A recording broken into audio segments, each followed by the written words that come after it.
I would like to present Lisa Uy, SfeF Farina, and Maureen Rohlwing. They're from PD Connect.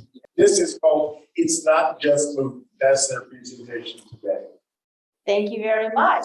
Thanks for everyone being here and making it out in this rain. It is such an honor to be back and to present to all of you in person. Thank you, Patrick, for that introduction. It's not just movement is our topic. And SfeF wants to point out this little thing here on our screen. It's a little person sitting. And every time we see that little person sitting, it means we're going to do a tiny movement break, which means we're going to ask you, all of you at home or here, if you're safe, if you feel like you can do this, to participate in what is called sit to stand. Sit to stand. So it's 30 seconds. It's just a 30-second movement break. Does anybody have a timer? Yes, right here. Okay. So for 30 seconds, I'm just going to show you right now what we're going to do. If you'd like to join me right now, you're more than welcome to do that. It's happening right now. You're going to stand and then sit your bottom to the seat and then stand back up again. Nice wide Sitting and standing. This is part of our movement break, and this is part of us just kind of warming up. Warming up, staying awake. How much coffee have you had today, Steph? Not enough. How about you, Mo? Only 3 cups. Only 3 cups. Three cups. Coffee is supposedly good for Parkinson's, though. Can be. They've known that for quite a while. How long is this? 5 seconds left. 5 more seconds, folks. 3, 2, 1, and rest. I see a quote on the screen there. I know that person. That's Joe. Joe the phone. I'm going to go back. And Okay, so she's going to go advance the slides. And we're just going to talk. I'm going to talk for a while, and then Mo's going to talk for a while. I'm not going to do it. You can do it. All right, so here we are. We are, as we talked about, I am Lisa. I am a physical therapist. I have been working exclusively in Parkinson's, with Parkinson's, for the last 8 years. If you had come to me 9 years ago, when I worked in the outpatient clinic, and you had Parkinson's, and you wanted to be treated, I would have treated you like any other knee or back or shoulder, because I really didn't know a whole lot about Parkinson's. But nowadays, there's a lot more that you can do to really learn about Parkinson's and how it's so different. Otherwise, I really would have just had to do ankle pumps, and SfeF wants the microphone. I'm going to go with Nancy's slides, but that's me. I'm a master certified trainer, and I, again, knew nothing about Parkinson's before I started. People like Lisa and Mo are huge resources. They're going to talk, they're going to tell you about home stuff. If you can start with the Parkinson-specific physical therapist, that's the #1 thing I would advise you. I'm a master trainer. I've been working with Parkinson's for 5 years, but it's not all created equally. That's all I wanted to say before we advance. Thank you. Mo, do you want to? Yeah, my name is Maureen. I'm a physical therapist. I've been practicing about 12 years. I'm a neurologic certified specialist. So 3 years ago, got board certified as a neurologic specialist and just have a passion for working with patients with Parkinson's. All right, thank you. Next slide. Should we make Steph, should we do like the Hibachi sign? Yes. Okay, we'll do that for the slide event. Okay, so for those of you who do or don't know what PD Connect is, we are a small nonprofit based just across the border in Maureen County, and this is what we do.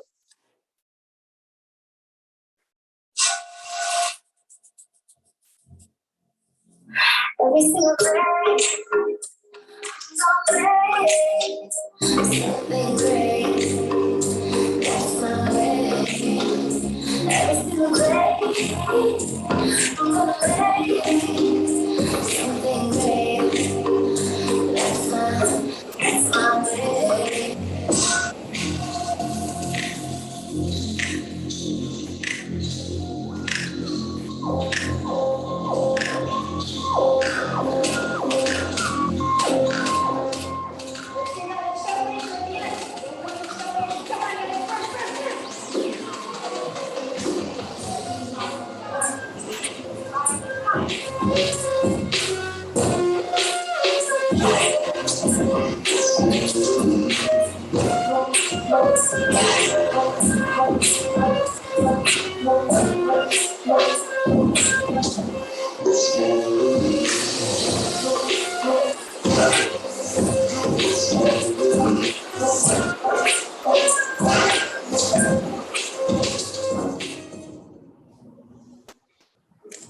All right.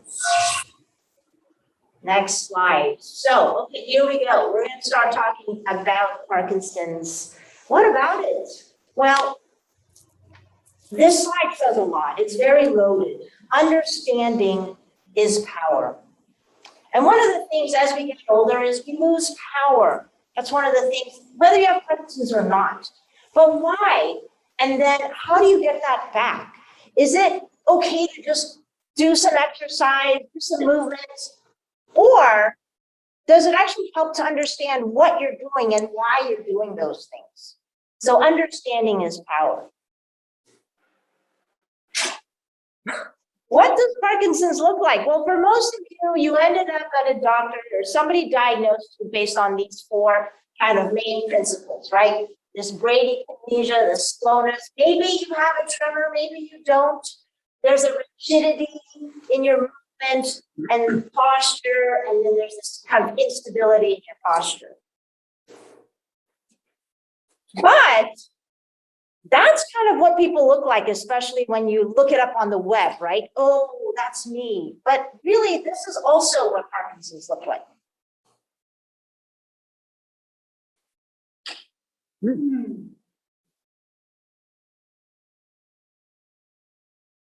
So these are real people in our community that do those things. They ski, they hike, they play basketball, they play pickleball, they play guitar. So Parkinson's does not mean you have to look like that picture on Google. It can be very different. And we know that because I've already been, it's been how many years? When was I here? 2018. So like 5 years ago, and I still many of the same faces. So that's great. But so why exercise? Because exercise is medicine. When I started out, like I said, I was a physical therapist and I knew nothing about Parkinson's. All I knew was that they wanted me to work on this research project. And at that time, what we were looking at is exercise as medicine, meaning what we wanted to figure out was how much exercise or what kind, how many minutes of biking or how many minutes of walking or how many minutes of strength training is the equivalent of, let's say, 1 Cinemet. That's what they're looking at. What if it was really true? What if instead of taking 3 pills a day, you took 2 pills a day plus you had X, Y, and Z worth of exercise? That's what they were looking at. And that was 2015. So, and we're still working towards that. But all exercise is not created equal. All exercise is movement, but not all movement is exercise. Sometimes people get really good at doing movements. Steph went ahead. Yeah, we showing up. Sometimes people are really good at doing movements, right? And we want people with Parkinson's to move. I just came back from a huge conference with 16,000 physical therapists in San Diego. And what, Steph? I did. Okay, so what I was doing is this. Some physical therapists will say, we want you to move in any way that you can, even if it's this for 5 minutes or 1 minute or 30 seconds, that is better than not moving at all, right? So movement can come in many different ways, but we get used to certain types of movement, right? We get used to walking around in certain ways, and then where's the camera? So there it is. So we get used to that movement. So anyways, we're going to talk a lot about that. It's good. So the point is, remember, this talk is called, it's not just movement. We want you to move, but we want you to move in the right way. All right. Now, Seth. Prehab versus rehab. How many of you have ever done physical therapy? Right? And it's usually because something already happened. You fell, you may have sprained something, you may have a back pain or something, but something happened to make you end up in physical therapy. That's when people think, oh, I do physical therapy after I've already hurt myself. No, what we want to do, and at PD Connect, we do exercises with you in this, what we call prehab. We want to keep you moving in a way that helps your Parkinson's and prevents you from having to go to physical therapy, in outpatient. That's what we do. We do the prehab. If it's easy for you to do something like this and walk and get in and out of a chair and get in and out of the car, we're going to do that in class. In our classes, we practice this every day. Well, okay, 5 days a week. Because we're working on that prehab. We're working on maintaining those good movements before they become problematic. Steph? Oh, gosh. This is our second of 3 presentations this week, and you'd think that Steph would get this whole thing by now. All right, so one thing about Parkinson's, right? It's a progressive disease, there's no cure.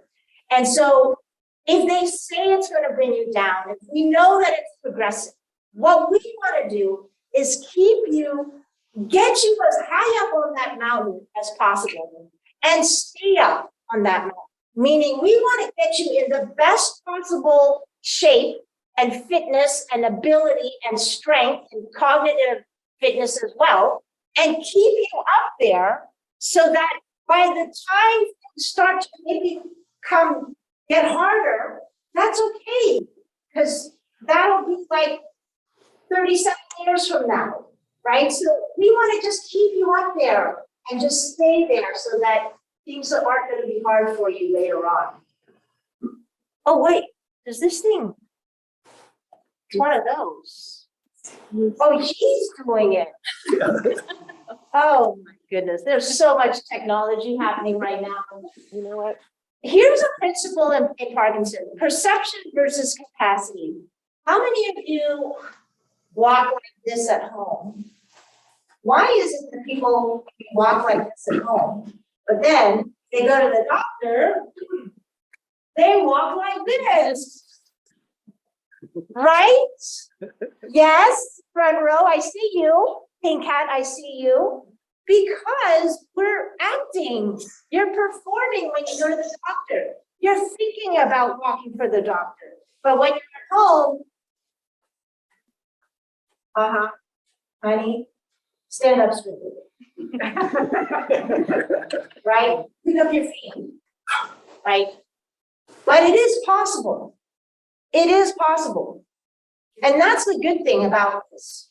Because you work in strokes.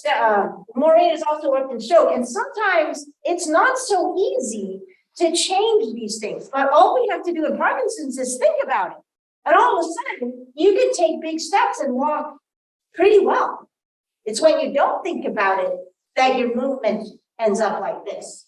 Steph, I see you're here because you are here to remind us that the little sitting person is back, which means 30 seconds on the clock. 30 seconds on the clock. That's right. Ready, set, go. You're gonna stand and sit. Make sure your bottom touches the chair. All the way up, all the way down. You can touch your legs if you need to help you get up. Mhm. Wider stance with your feet will help. All the way All up, the way up, all the way all down. the way down. 10 seconds left. Oh, 10 seconds, this is a long 30 seconds, I'm telling you. No, I used to think it was a Samsung phone that was wrong. She just changed to an Apple here, but no, it's not. thank you. Oh, Okay, she's coming back. One demonstration though, talking about, again, the talk of this title is called It's Not Just Movement. Because Mo, could you demonstrate for us a couple of maybe sit to stands with not the best sure. form? Because let's say we did this test for 30 seconds and we did something like this. And we timed her for 30 seconds and she'd still be doing movements. That's the only way I can get it. But she's really not doing it very well and completely. She's rocking in a rocking chair, right? But what we want to demonstrate is good movement. So we want to train you to do proper movement, not just movement. There's a difference. All right, thank you. Beautiful. Look, she's taller than you.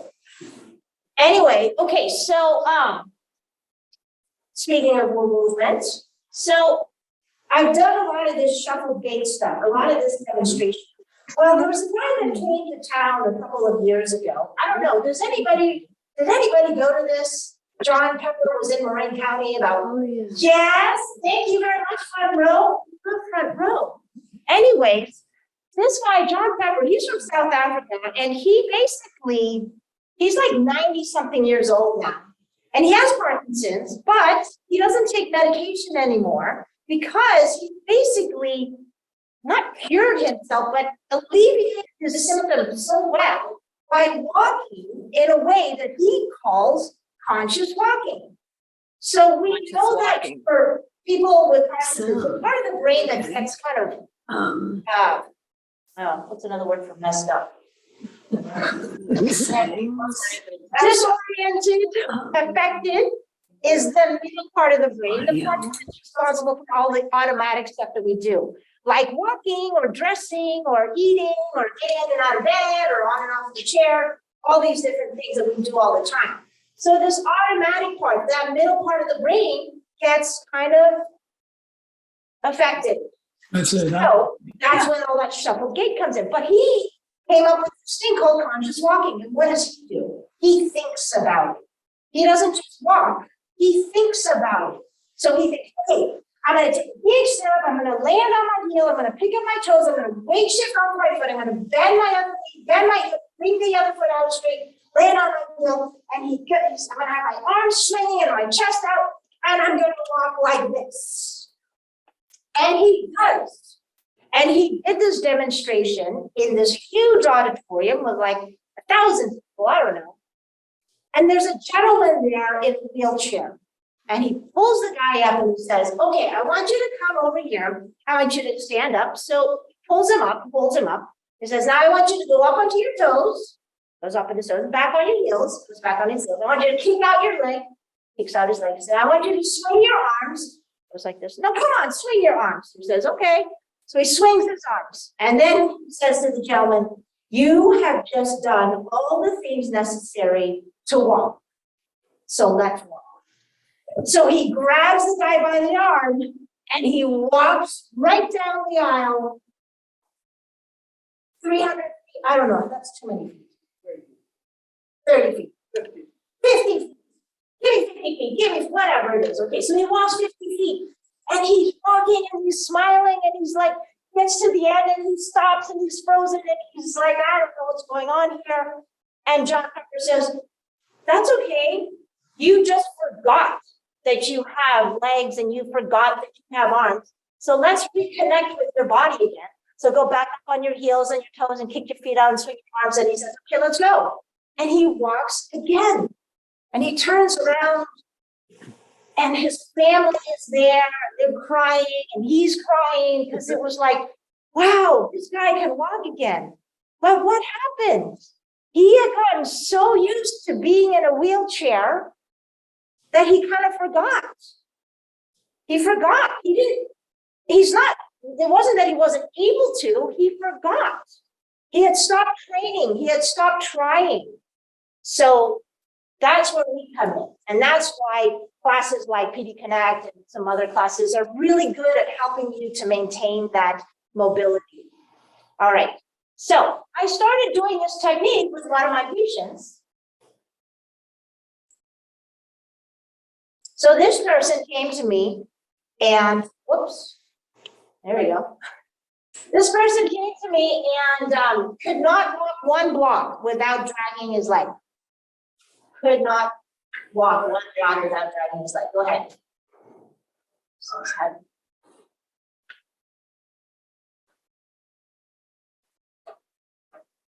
Small steps, no arm swing, really. So that's kind of how it goes. So I started walking with him and we started thinking about big steps, good arm swings, slowing things down. Tiny, small little steps. So we slow it down. We think about it a lot. So we see he's getting slower from here.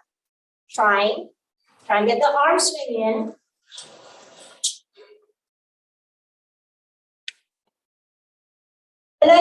do the funky walk anymore. Go ahead. See what happens.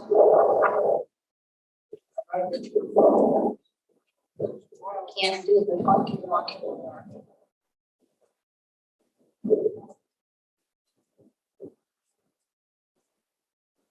So when I started with him, stuff before you play the next one, when we trained, we had to go very slowly. We had to concentrate on walking. If I talked to him or we talked about lunch or anything else, he would start dragging his foot again. But we would go one block, not even one block, from one telephone pole to the next, or from one parking meter to the next, on perfect walking like this, big steps, good posture, good arm swing. And then we built on that, but we didn't continue the bad movement. We kept doing good movement. So that was 2016 to 2017. Well, here's an update. And then came 2022. Wow. Well, the left arm is beginning to swing a little bit. Did you see that? Yes, wow. If you've had Parkinson's for a while and you know how hard it is to turn, or how unsteady you may feel when you turn, the same guy that was barely getting off the couch in 2016 is now in 2022 walking and doing backwards walking. And he plays golf like 3 times a week now, and he walks the holes, all the holes. All right, so learning to walk again. Here's just more examples. This gentleman came in with his wife, holding on to his wife and holding on to a cane with a cane. Very tentative, no arm swing at all. So we put him on the poles. We try to get him to walk with some poles, encourage that arm. Just trying to take bigger steps here. 1, 2, 3, 4, 5, 6, 7, 8, 9, 10. So you think that's good? From the guy who came in walking with a cane to all of a sudden walking, this is like within maybe a month of him starting classes with us.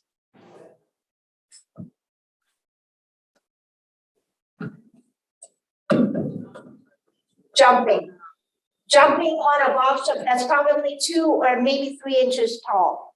That is very hard. SfeF likes to say, it may look like it's all done in one day because he likes to wear that shirt a lot, but it was actually over the course of like a month that Let's just talk a little bit about the evidence. So we're physical therapists. We use our background in health to understand how the body moves and how it should move for Parkinson's. We're not just going to have you do a class just to move. We think about why, we think about what you need and how we want you to do that. And what we found though is for now there's a lot of research happening around exercise. Before there wasn't, because guess what? There's no money in it, right? Who wants to find a cure? Oh my gosh, it's exercise? Oh no. So this study, it's a very recent study from 2022, and it talks about how people that do 240 minutes of moderate to vigorous physical activity, moderate to vigorous exercise, they, after 5 years, were still able to have good balance and gait, meaning walking. 5 years later, they still had good balance and gait because they exercised 240 minutes per week. That's about 35 minutes a day. Now, a lot of people will say, I go to my yoga class, I go to my senior class, I walk 1 mile a day. I walk 2 miles a day. That's great. We love that you're doing that. But Parkinson's affects all parts of your body and your mind. And it may not be enough just to do that walk or that particular class that you are so used to. It may be that you need something different in your classes or your walking routine or your daily exercise to really optimize how you move and how well you move. That's what we do. Her name, our nickname for her is Optimal. Get it? Because the name is Mo. Optimal. No, okay, never mind. Oh, and then stuff does that. What happened? You gotta go, yeah, nope, okay. Aerobic, there it is, okay. Now go back. Okay, here we go, got it. What this says is a lot of words, but basically what it says is now it's for real. We are not just getting people into a room to move. We are showing you that the brain actually changes on MRI with scans when people move in the right way and in the way that we want to teach them to move. Things are changing in your brain, and it can happen. That's what it shows. Okay, stuff. More along those lines, can you teach an old dog new tricks? Yes. These colorful slides just show, these are mimics, these are basically images, imaging studies like MRIs or DAT scans or whatever they are. And what they're showing though is this is real. This is not just somebody said, oh, you know what, I feel better, so my brain must be better. No, these are actual scans and images to show that the brain has changed. Neuroplasticity, use it or lose it. This is a big topic, guys, and it is kind of the driving force behind what we practice as physical therapists, especially those that are involved in Parkinson's. The brain can prune or grow, okay? So, and neuroplasticity can be for good or bad. If you do this all the time, you're gonna get really good at this. If you do this, you're gonna get really good at this, right? Versus if I do this, I'm gonna get really good at this. I had a guy come back this week from Africa. He was on a trip for like a month. And when he came back, it was quite incredible. He was taller. And his eyesight, his reaction time, I tested his reaction time, it was faster. Why? Because when he's at home, he's in his home, he's doing the computer, he's watching TV, he's doing reading, some crafts, whatever. His, city, his apartment in the city is only so big. What was he doing in Africa? He was out there in the jungle, bobbing up and down on a Jeep, looking for birds and animals and things in the grass like that look like an ear because that's a lion. So he was actively using his brain and he was looking up because if your neuroplasticity is having you do this all the time, you're gonna get really good at this. But if you're out there for a month in Africa and you're looking around, you're gonna get really good at standing up tall and being able to use your eyes to look for dangerous animals like lions and tigers and bears. Oh, no bears. Okay. Giraffes. Giraffes, thank you very much. Hyenas, anybody? I just said I was laughing. Oh, okay. Okay, so neuroplasticity, good versus bad, right? So we want to optimize brain repair with PD-specific skills. That's what we do. We're physical therapists. We're gonna optimize your brain to do things that are specific for Parkinson's, like working on your posture and your balance and your weight shifting and your rotation. We're gonna focus on large amplitude movement. That's a huge thing. Large amplitude. And then movement is the language of the brain. We need differentiated movements as well. It can't always be the same. The brain likes variety. Steph, we have a thing, we call it our show, because that's our Zoom thing, and we call it a show. It's kind of like a variety show. You guys know Captain and Tennille? No? Oh, yeah, Laverne and Shirley were their show? Oh yeah, we're L and S, that's right, Laverne and Shirley. Okay, the way you move affects different parts of your brain.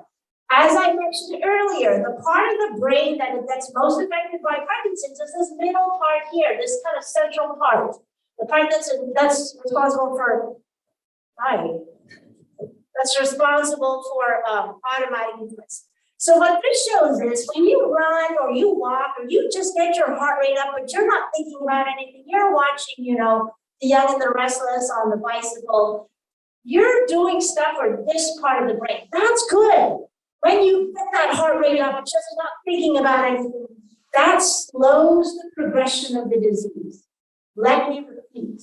When you do high intensity aerobic exercise and you're not necessarily thinking about it when it's really hard, that is slowing the progression of the disease.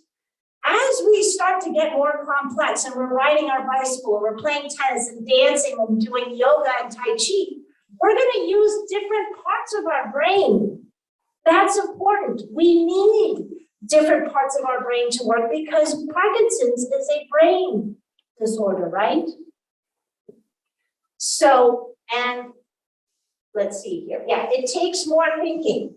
So we want to use different parts of our brain. How am I doing on time? Terrible. Keep going. Strength training is also really important. We're going to go faster.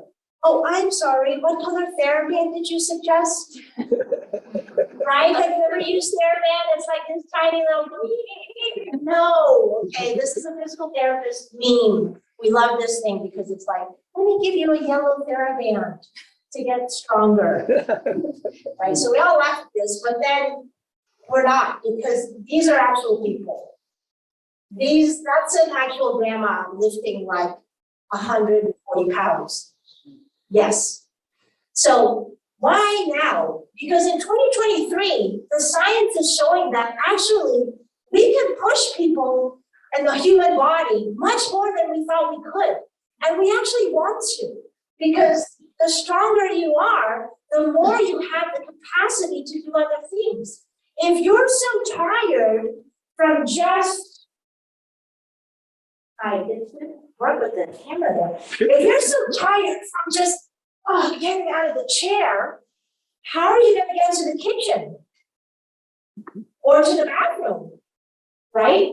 You need to practice sit to stand and other things to get your legs and your hips strong enough so you can get out of that chair and have plenty more strength left over to get to the bathroom.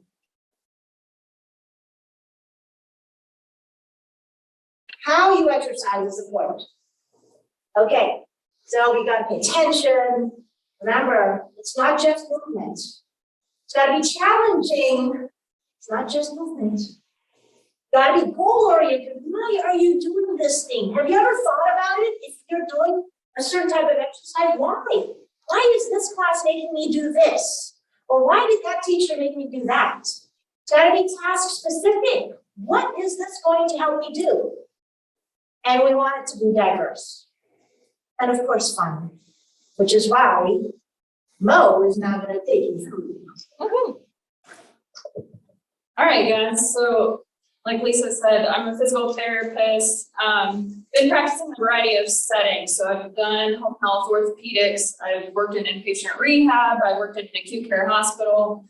And now, just recently, I joined Connect. I just moved to the Bay Area, so I'm now part of this amazing team. So I'm going to go over posture a little bit because posture, it plays a big role in how we walk, how we stand, how we sit. So these are some pictures that I grabbed from the web, just of showing some rounded posture. Does anyone have neck or back pain here? Everyone. It's a #1 thing that physical therapists treat. Every orthopedic clinic will tell you that. About 50% of the people we treat are with neck or back pain. That is no different if you have Parkinson's disease. If we sit like this all day in a soft, easy chair, you are going to stand like this when you are up and walking. Because our body is going to contract in that position. So you have to be really mindful anytime you're sitting that we are engaging our muscles in our core and trying to sit upright with our head over our shoulders and our shoulders over our hips. Okay? Next slide, please. All right, so this is just another picture of someone that is hunched forward. So one of the others, multiple symptoms actually that people can present with are headaches. You can present with neck pain, muscle strain, body aches in your shoulders and in your neck. You have nerve pain going down your arms if you are sitting and standing in this rounded posture consistently. So in general, we want to think about what is good posture. Mike So, is now on the. not right now, but later today, I want you all to The mic stand is right. That's why you can't answer. a wall. And that wall is vertical, and we all know that. We associate vertical with straight up and down. You want to stand up against it. Can you get the back of your head, your shoulders, your hips, and your feet all against the wall? I could, but then I knock over your coffee. Lisa, don't you dare knock over that coffee. So that is perfect posture. That's how we're designed. If you think about our center of gravity goes right through our head, through our shoulders, through our hips, through our feet. That's where we have the best balance. So if we are in front of that, all of a sudden our head's about 10 pounds, average human head weight. 10 pounds in front of the rest of our body. That's huge for balance. That's going to be pulling us forward into this shuffling gait pattern. So really think about, as soon as you stand up, try to bring your head and chest up so they're over your hips and then over your feet. One more quick example of that. If you're holding a gallon of milk, and we have that gallon of milk and it's tucked in right next to your body, your arms are bent, you're holding it right here by your trunk. You can hold it for a really long time. If we try to hold that gallon of milk out here for 30 seconds, it's exhausting. That's how your body feels from a postural standpoint. With your head here, it's trying to support you. Your whole spine is working hard to try to pull you back this way. So you are not going to be able to stand for very long in this position. So really optimized posture is going to give you a longer standing tolerance and walking tolerance if we can get your head back here. Next slide. So, like Lisa was saying, exercising with an intentional purpose. So I found this picture and I really liked it because I thought about it as, this is us and this is Parkinson's disease. Okay, so the giant, it seems like this huge thing that we're battling and fighting. This little guy though, with intention, through whatever it was, with a slingshot or whatever he's doing, right at the eye, he took him out because it was intentional of where he was targeting it.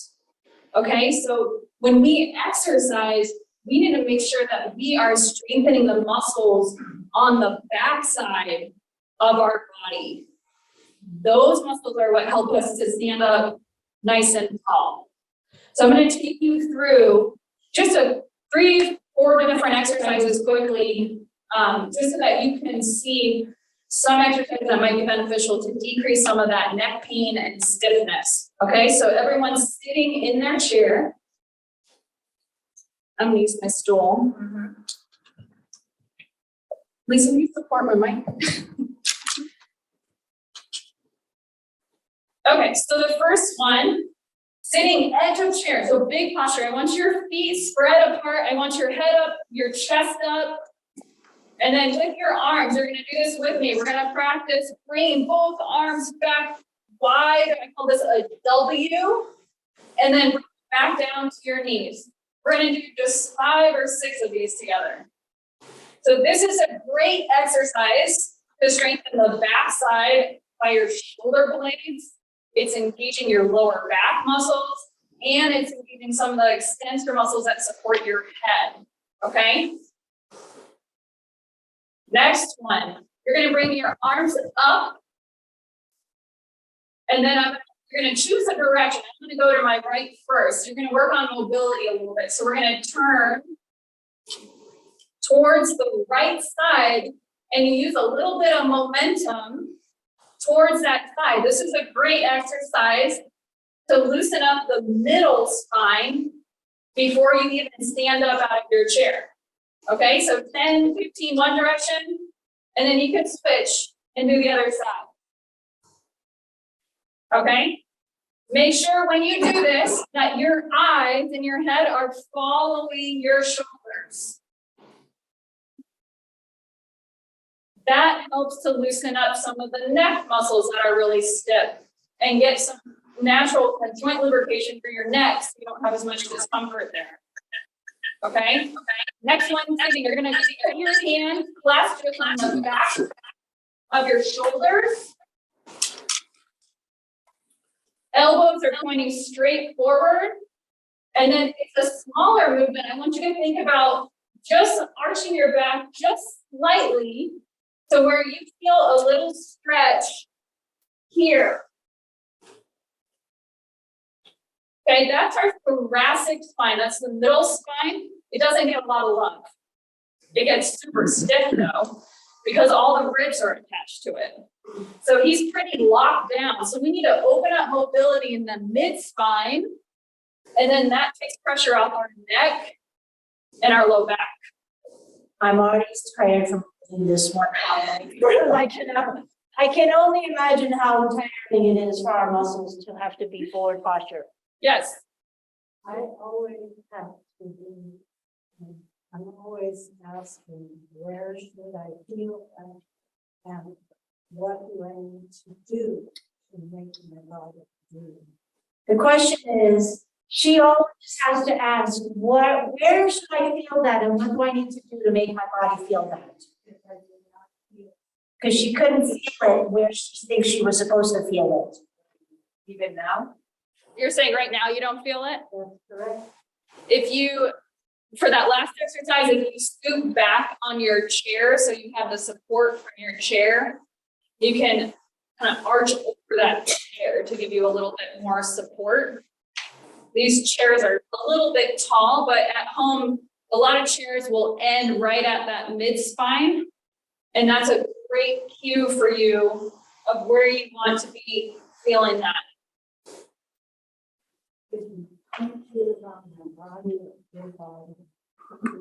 Sorry, what was that? Point to it, point to it, point to it on your body. Oh, where? Yeah, you should feel it right in the middle here, like right where the Yep. base of my hair line is. So like here to here, this is our mid spine. This is where you want to feel that extension as you're going back. Yeah, and we can talk after too. I want to show 2 more things. I'm going to have everyone stand up with me. Okay, the other picture showed rounded shoulders. This is really, really common. When we round like this, the muscles on the front of our chest, our pec muscles, they get tighter and tighter and they pull us in this position. We want to try to reverse that by opening up the chest a little bit and squeezing our shoulder blades. So we're going to do some of these exercises later, but this is one specific one to help to stretch out those muscles. Hands clasped behind your back if you're able to. If not, you can hold on to a cane behind you, and then you're going to practice lifting your arms up behind you. Okay, so this dynamically is strengthening your upper back and those postural muscles and stretching your pec muscles on the front. Okay, so just one other exercise you can try. Good. All right, Steph. All right, practical tips. We're nearing the end, folks. Then we get to move and have some fun. You can tell them they can sit down. Oh, you can sit down. Thank you. Please be seated. So let's just review real fast. Start with a Parkinson's specific physical therapist if you can.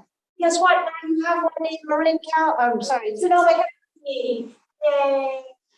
All right, find a movement disorder specialist if you have one. Some people get diagnosed just from their primary care physician, or they see a neurologist. A neurologist is great, but they also see stroke and MS and all different types of things. So a movement disorder specialist is gonna help you.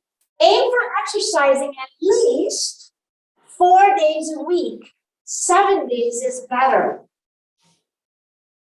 The people that exercise 7 days a week are doing better than the people that exercise 6 days a week. And those people that are doing 4 days a week are doing better than those that are doing 3 days a week. And if you're not doing 4 days a week, it doesn't even count. This is a movement disorder. We have to move. Aim for higher intensity, at least 150, 250 minutes a week.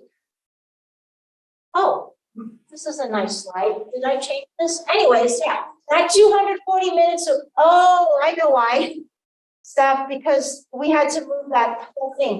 It was supposed to be you cross out the 150, and the new thing here is 240 minutes or 35 minutes a day. All right, intensity, what does that mean? It means that it's hard to have a conversation. It means that you might perspire a little bit. It means that you're gonna be a little out of breath, which is good. We want that. That is good for the brain. You're bringing blood flow to the brain. You're bringing all kinds of nutrients to your joints, and it is helping you. Get a heart rate monitor if you're not sure. Aim for strength training at least 2 times a week. That's for your brain. It's not, a lot of times we think, oh, it's for our muscles, but it's really for our brain too. When we have to lift heavy things, it is what we call more cognitive load. That's the brain. Listen to faster music to make it more intense. Try dual tasking. This is complicated. We don't have a lot of time today, but we spent a lot of time in our classes teaching this in a safe way. For some people that maybe have freezing of gait, it is not a good idea to practice dual tasking unless we've already covered some bases and doing it safely. Keep practicing a new skill even as it gets harder. Let me have one chance to tell my last story here, which is, I actually have 2 stories, but anyways, one is, there's a lady that came to class and she played tennis and she's really good at tennis. She's got lots of balance and whatever. But she came in one day and she said, Lisa, I have Parkinson's. I was trying to put my pants on standing up the other day, and I always put my pants on standing up, but I have Parkinson's, so I better sit down. What's the problem here? The problem is, objectively, she could stand on one leg for like a minute. She can jump on one leg. She has perfect balance because she plays tennis. And so there's no reason for her to have to sit down. It's a skill that needs to be practiced and be done safely, but don't give up on that skill. Stand by the wall, stand by the bed, give yourself more time, but don't give up on things as they get harder. One other story to say is about the movement. There's a guy, and he's got this really weird deep pattern, and he can't get rid of it, but he's still young and active, and he's really good at what he does. But he practices this all the time. So he comes to me and he wants me to fix it. But guess what? He also wants to run a marathon like the next week. So what's he gonna do? He's gonna walk like this for the first 10 feet, and then he's gonna run like this for the rest of the marathon. Neuroplasticity can be for good or bad. What you do all the time is what you're gonna get really good at. Don't give up. It's a challenge. Be in nature. It's good for your brain, and make it fun. We are funny. Make it social. Make it consistent, and of course, safety first. Take home message. Our greatest challenge is immobility. You have to move, folks. We have to move. Higher intensity exercise improves the brain. It slows the progression, right?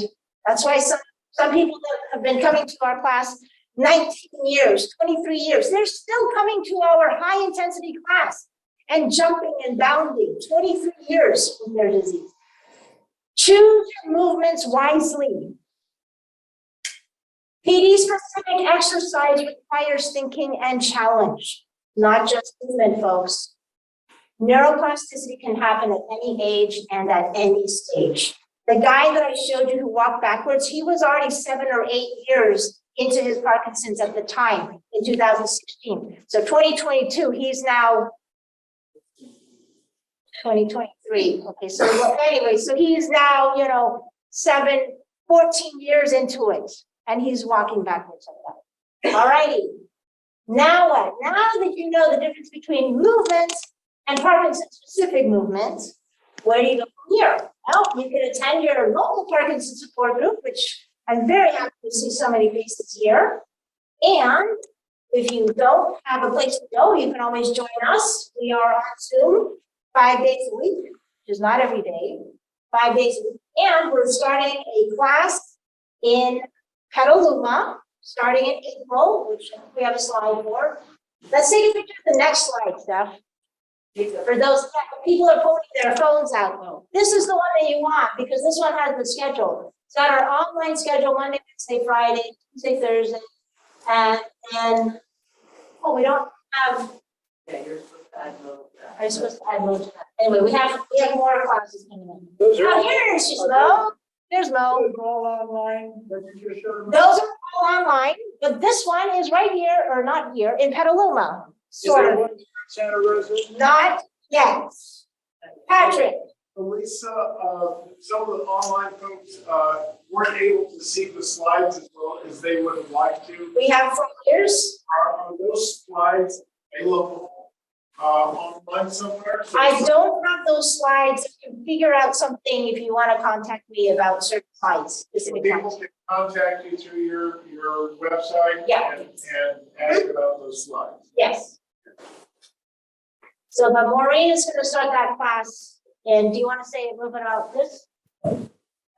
This is my company. I just opened this a couple months ago. Just started seeing people. It's concierge physical therapy, really focusing on people that are battling Parkinson's. So I, like I said, have been practicing about 12 years, and I finally took the dive into doing my own thing and really working with people that I am passionate about helping. So if you need a physical therapist and you need some help and coaching with Parkinson's, I live in Petaluma and I'm up in Santa Rosa a lot. So I'd love to touch base with you guys. You take that one, you say you take I am insurance, outside of the insurance network. Oh, outside of insurance, no insurance. Okay, well, that was the PowerPoint presentation, and now we'd like to do some exercise with you. Steph, you get to come back and join us. Gotta prep the music though, Lisa. Okay, But I did want to say, hold on, here, Yeah, take this. here it comes. Okay. Did I already tell you guys that P Connect is a nonprofit in the San Francisco Bay Area? If you ever join us online, everything is donation based. We understand people can't pay sometimes a membership fee, and we want everyone to be included. We don't turn anyone away. As long as you have Parkinson's, you can join us.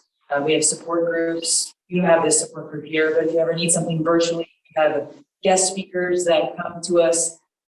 Just sit and say like this. By the way, Dr. Albert says hello. and Oh, he's very- yes. he's Dr. okay, Alvarez was supposed to But be your guest he's speaker, looking forward to seeing you soon. but he would like to see you soon. Anyway, that said, let's do some movement, and we want to take you through some Parkinson's specific exercises. So if you're feeling like you would like to stand up, go ahead and stand up with us. If not, you can stay seated. I'll do the seated exercise to show you. How are we going to do the music? I will do the music. We're showing them the moves first. Okay, Okay? So you guys will do the there's another. exercise and all that other stuff. Okay, so we're gonna start out with a nice, so you can stand. Okay. We're gonna start out with a nice wide stance with your feet, whether you're seated or standing. And the idea for this first one is posture. A lot of you are probably familiar with these exercises already, which is why we'll want to continue to do them. Posture will help us through some posture stuff. So what's gonna happen is you're gonna reach forward with both of your arms, still looking up, keeping your chin up, and then squeeze your shoulder blades back. Good, so again, reaching forward, keep that chin up, look up towards the sky, then open up with your chest. Good. Keep going. Let's do a couple more. And squeeze those shoulder blades back.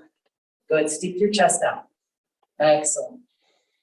And now let's do one more. Keep those eyes focused up towards the ceiling. Great. So that's our posture. Feels nice. Stretches out the back. Okay, next one, we're gonna work on weight shifting. You're gonna keep that nice wide stance, and you're gonna shift your weight from one side to the other. Take a look at Lisa. She's looking up at that top hand, and she's got her foot down on the ground, but it's pointed here. She's taking a little squat in between, and then shifting her weight from one side to the other side, and looking up at that top hand. But both of your hands are engaged here. Both of your hands are working. Good. Looks nice. Good. You want a little extra, you can add that. Because he's going back and forth with the Yeah. camera. Good. Excellent. Okay, next one, really important, is rotation. So you're still in that nice wide stance, and you're going to take your hands, first of all, you've got to always have really good posture when you're exercising with Parkinson's. So shoulders back, chest is out, chin is up, and you're going to take one hand that's really open, and then you're gonna bring the other one over, clap your hands together, both hands together. I'm looking at a different place now. Then I'm gonna open up both of my hands like Lisa and Maureen are doing. Good. And then go to the other side. Good. So you're gonna say this, twist and open. Open up the chest, twist, and then open up again. Good. Twist and open and twist. And open. Good. Last one we have is the only one that you're going to start with your feet close together but not touching. Feet are closer together but not touching. You're going to step from one side to the other. We're working on transition. Lisa, step together and step together. Now you can do this with your hands on your hips, because sometimes adding our hands and our feet can be difficult. So you can start with just doing this on your hips, with your hands on your hips. Lisa? Oh, got it. Yep, so you can modify it, and then if you do feel comfortable enough to get your arms involved, that's that full body exercise. Step, and look where you're going, together, and step together. Okay, so now with these moves, we're gonna use some music. I'm gonna pull up some music. You're gonna start with that first one about posture. Okay, Lisa, when the music starts, you're in charge. All right, Okay. gotta get some, what time is it? Okay, All right, you guys, yeah, we gotta move. you are all of our friends ready? Here we Our go. friends are Here ready. we go.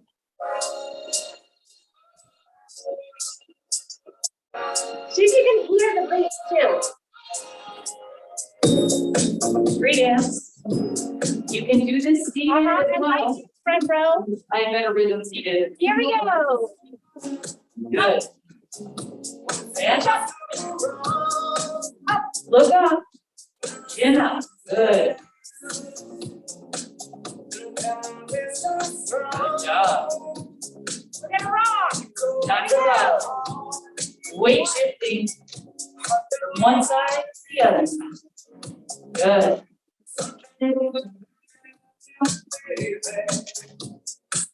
Try to stay with the beat. And twist.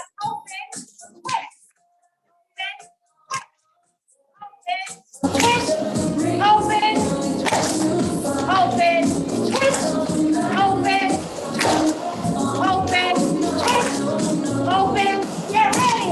We're gonna step. Together. Step together. Step together.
Okay, here we go. Here it goes. Here we go.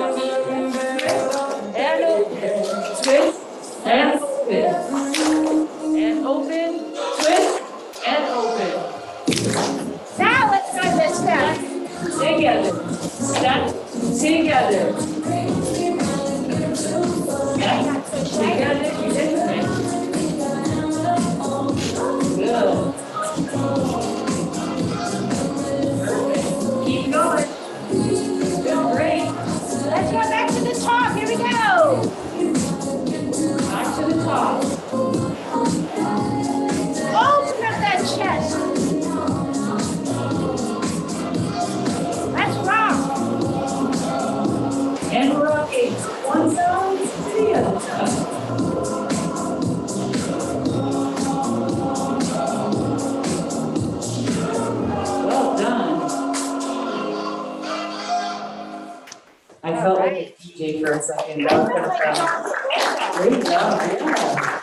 Okay, so we do have one other thing we Yeah. wanted to do. Do we have time? Mark? Barely have time. We barely have time. Are you guys gonna get out? No? Okay. Maybe. Last Depends on if they don't like the move view. So, we're gonna take a few steps forward and back, so you can still do this seated. And by the way, Lisa and I teach class together, there's one of us is always seated, one of us is always standing, so we can make sure that everyone can come. And, so we wanna make sure you're going to step forward with your right foot, then your left foot. And then your right foot steps back, and then your left foot steps back. So we call this 2 forward, 2 back, 2 forward, 2 back. Okay, 2 forward, 2 back. We say switch, meaning now the other foot's gonna lead, so we're gonna go left foot forward and left foot back. Left foot forward and left foot back. It's easy enough. The next exercise you're gonna do is step punch. It's opposite arm, opposite leg. Step punch and step punch. So it's the opposite, step punch, step punch. Good. Make sure it's the opposites. Good. Excellent. If you're not sure if it's the opposite or not, Yeah, you might want to take a look. and look. Yeah, sometimes I Remember have to how look it's too. not just movement? You Yeah, want to actually think Tricky. about if you're doing this correctly. got it. Yep, looks good. Okay, so now the next one we call is wide, wide, narrow, narrow. So your feet start together, not touching, and you're gonna go like this, wide, wide, narrow, narrow. Wide, wide, narrow. You can also say wide, wider, narrow, narrow. Okay, wide, wider, narrow, narrow. Lastly, we'll say switch that feet. And so we'll lead with the other foot this time. So it goes like this, wide, wide, narrow, narrow. Same move, just leading with the opposite from first. Wide, wider. Sometimes you Wider, think too big of a narrow, first narrow. step. Yeah, that's also true. Okay, so then the other two we're gonna show you before we do our next hands, the cross jab. Okay, so it looks like this. You're gonna take your opposite hand and touch your opposite ear. You're coming all the way up and over your head and touching your opposite ear, and then you switch. Now your feet are also moving. If you find it difficult to cross your feet one behind the other, please be safe. We're actually taking the foot and stepping back behind. It's a little bit safer. If it's too much for you, just step your feet from side to be safe. Good work. Okay. And then the last one is cross country. Do you want to show that? Mhm. It's opposite arm, opposite leg. Now, if you don't want to jump, that's okay. Jumping's not for everyone. So we're just going to do this reciprocal lengthening, opposite arm and opposite leg. Okay.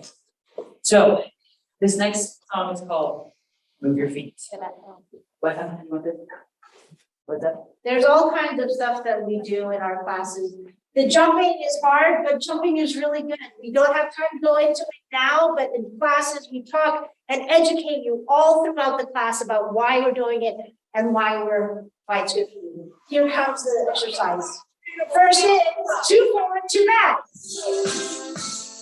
Forward, 2 back. 2 forward, 2 back. Forward, 2 back. 2 forward, 2 back. 2 forward, 2 back. 2 forward, 2 back. Good. You got those 3. Next is step punch, opposite. Step punch, step punch, step punch, step punch. Good. This one's tricky. You're doing great. Good. Step punch, Step punch, step punch. Now we got wide, wide, narrow, narrow. Wide, wide, narrow, narrow. Wide, wide, narrow, narrow. Good. Wide, wide, narrow, narrow. Keep going, you're great. Cross country or next. Okay, be careful. Opposite arm, opposite leg, and then going slower.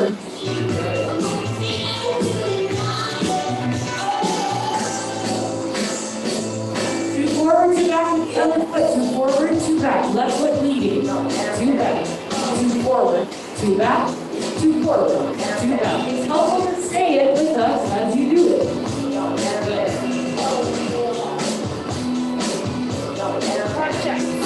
Cross backs are happening now. Marching with the microphone. Opposite ear. Touch and touch. Touch and touch. Good. Looks great.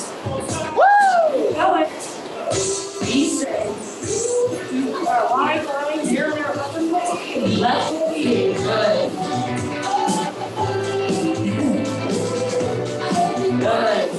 Left foot leading. Great. Pick up those feet.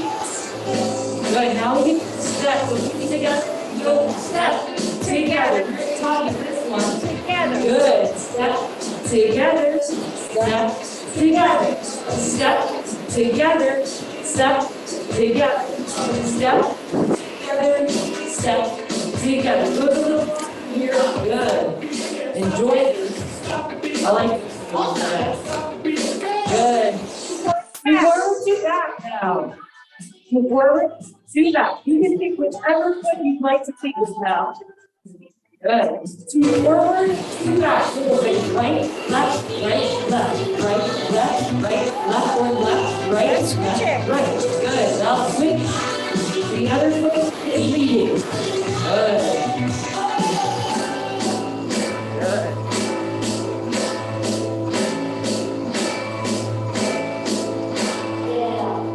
Well done. Now, I don't know how many minutes that was, but that was definitely enough to be considered moderate to vigorous, so that you get to that 35 minutes a day. You probably got, what, 7 minutes out of that already? Yeah. All right. Well, any last things you want to say, Steph? I did want to say, and something to build on what they were saying is, when we teach you exercise, we want to make sure you create a foundation. We don't just want to go into some of the movements we do blindly and try to do them really fast. So that's why we always have somebody seated so that we can build on that exercise. And things like, well, at least we're doing jumping and remote, we're doing jumping, it's too hard. You can do that. You can get there, but we want to make sure that you're doing it properly and working on posture and weight shifting and rotation and transition and getting you to that optimal level. Thank you so much for having us today. We had a great time.